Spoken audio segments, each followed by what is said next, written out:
The small airport in El Paso, Texas, became an unexpected headline this week when authorities suddenly shut down its airspace, citing a security threat. What triggered the closure was a reported incursion by an unmanned aircraft, a drone, allegedly operated by Mexican drug cartels.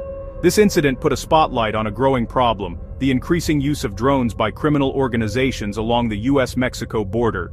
These unmanned aircraft aren't toys, they're tools in a dangerous cat-and-mouse game, involving drug smuggling, surveillance, and now geopolitics. According to US officials, the temporary airspace ban over El Paso, originally scheduled for a full 10 days, was ordered because of a drone breach into US airspace. Flights were grounded for more than 7 hours before the restriction was lifted and normal operations resumed.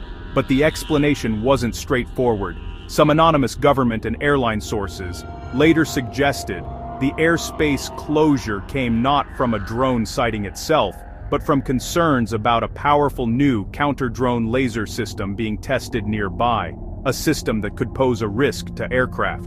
Mexico's president, Claudia Sheinbaum, publicly questioned the US version of events, saying Mexican authorities had no information about any drone activity at the border and no related impacts on the Mexican side. Drone technology has become a staple in cartel operations for many years. They are often cheap commercial models, repurposed to drop narcotics across the border or to watch and evade law enforcement. Experts note that while cartel groups sometimes even arm drones in Mexico, there's no verified instance of an attack on US soil or against US law enforcement.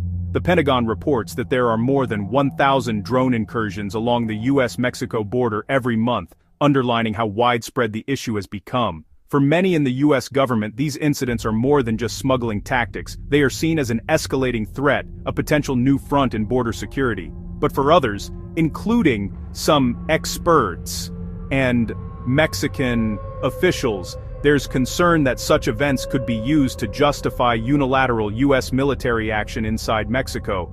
President Sheinbaum has made it clear that any US military intervention on Mexican soil would be a serious violation of Mexican sovereignty, drawing a clear red line in diplomatic relations. As cartels continue to adopt and adapt drone technology, the incident over El Paso underscores a larger challenge: how two neighboring nations will work together to confront a new kind of threat without sparking deeper conflict.